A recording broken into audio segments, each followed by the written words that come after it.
Stacy, a young babysitter, is looking after 3 children. Throughout the day she receives phone calls, hearing nothing but heavy, ominous breathing on the other end. The woman asks the stranger to stop, but the calls continue again and again. Soon after, the police find Stacy with no signs of life. Even experienced officers are horrified by the brutality with which the crime was committed.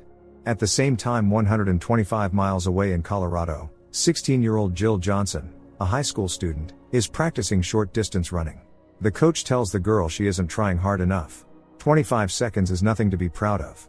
Later during a break, Jill's ex-boyfriend Bobby approaches her and tries to reconcile.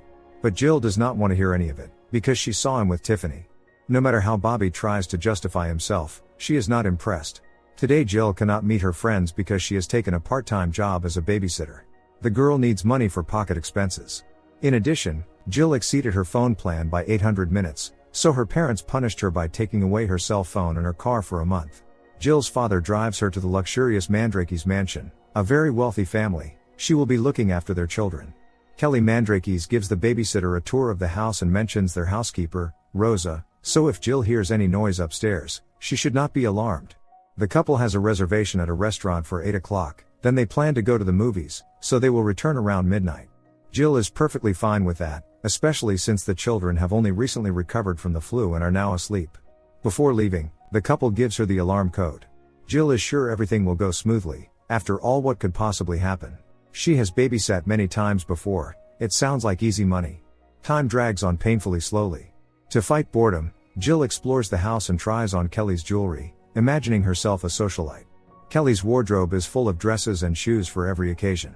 Hearing a noise, the girl hurriedly puts the jewelry back in place and returns to the living room, pretending to read a book. At first she thinks it is Rosa making the noise, but no one responds, which only heightens Jill's anxiety. She walks through the rooms, trying to remain quiet. It does turn out to be Rosa, who while tending to the home greenhouse, simply did not hear the babysitter. Feeling relieved, Jill wonders how else she might pass the time. Suddenly the phone rings. Jill picks up the receiver but hears only heavy breathing. The girl does not attach much importance to it, until she once again senses a strange presence, as if someone else is in the house, someone who should not be there. However, this time her intuition is wrong. It is only the owner's cat, Chester. To distract herself, Jill calls her friend Scarlett. The girls chat about sports and about boys. Jill asks Scarlett to give Bobby this number so that he can call, and they can finally talk like adults.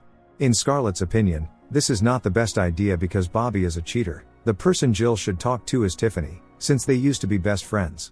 Suddenly the alarm goes off. Jill hurriedly enters the code. At that very moment a call comes in from the security company.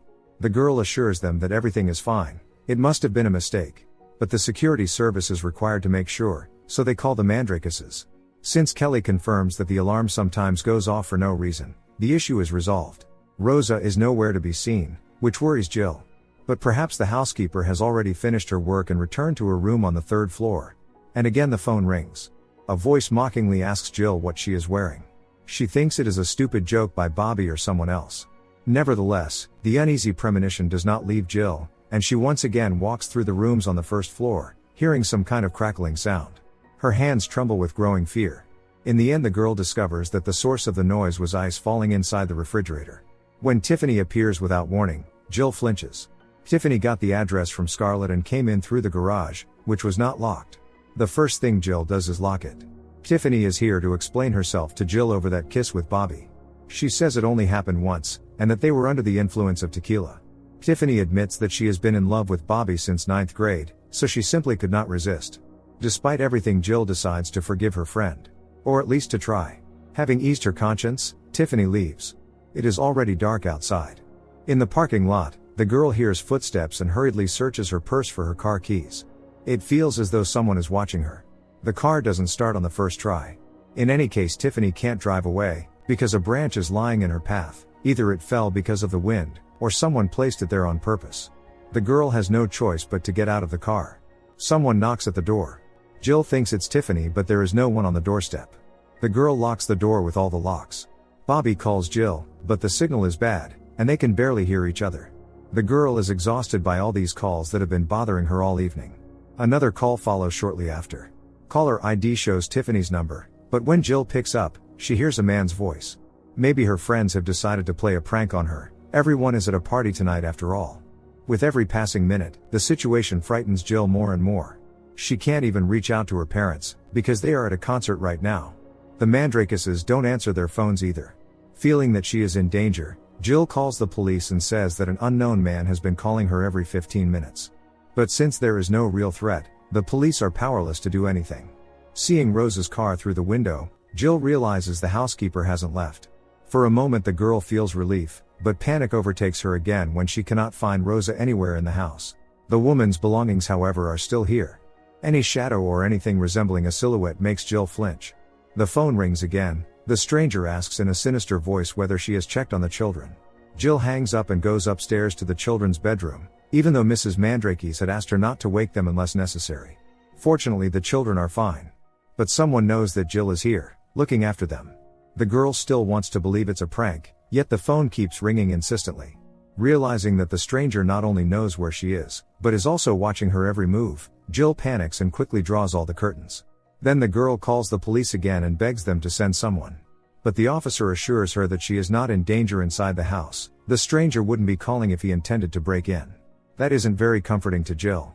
The only thing the police can do is trace where the call is coming from when the stranger contacts her next time. But for that, Jill has to keep him on the line for at least a minute.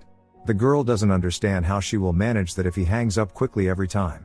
The police do agree to send a patrol car, but it will take about 20 minutes to get there. As the officer instructed, during the next call Jill does her best to keep the stranger talking, asking whether he wants to speak specifically to her or to the Mandrakeses. But at 50 seconds, the call cuts off. Jill notices that the light in the guest house is on.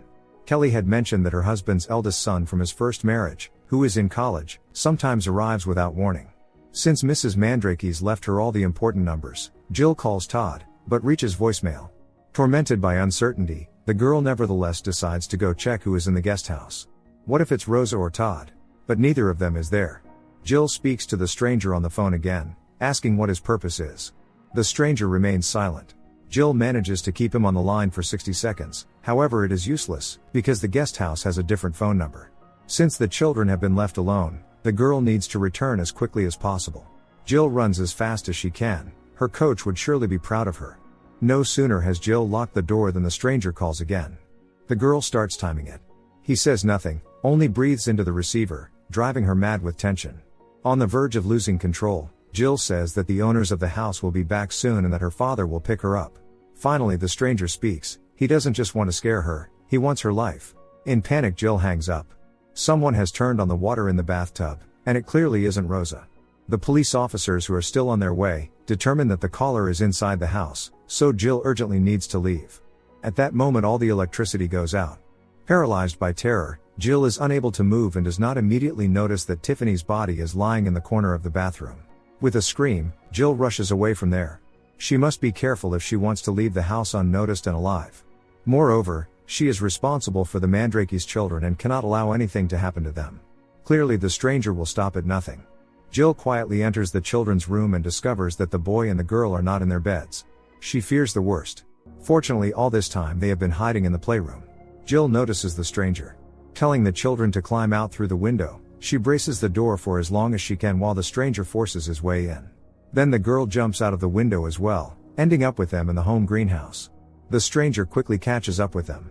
Jill switches on the irrigation pumps so they can hide in the mist, while the stranger moves at a slow pace, as if playing with her. After hiding the children, Jill plunges into the pool. The stranger's footsteps echo nearby. When she sees Rosa's body, Jill barely manages to hold back a scream. The irrigation pumps shut off automatically. The children take off running. However, the stranger is far more interested in Jill. In his attempt to grab her, he falls into the pool. Seizing the moment, the girl locks the stranger inside the greenhouse and desperately searches for the children, who have already managed to hide. When she finds them, the first thing she does is make sure they leave the house. But Jill herself doesn't manage to escape because the stranger grabs her again. A struggle breaks out between them. Using cunning, Jill fights him off and thus saves herself. At that very moment the police arrive. The girl is in a state of deep shock. An officer reassures her, saying that the maniac has been arrested. He will be taken to a hospital and placed under constant supervision. Jill says that isn't enough. Mr. and Mrs. Mandrakes are already there as well. When the maniac is driven away in a police car, Jill locks eyes with him, and for the first time clearly sees his face. This man is allegedly responsible for the deaths of 15 people. Jill wakes up abruptly when a balloon in her hospital room bursts. The girl steps into the hallway and finds it empty. Suddenly she hears the phone ringing in her room. Holding her breath, the girl returns and sees the stranger reflected in the mirror. It was only a nightmare. Jill screams hysterically in her hospital bed while her father and the doctors try to calm her down. It is unlikely that she will ever fully recover.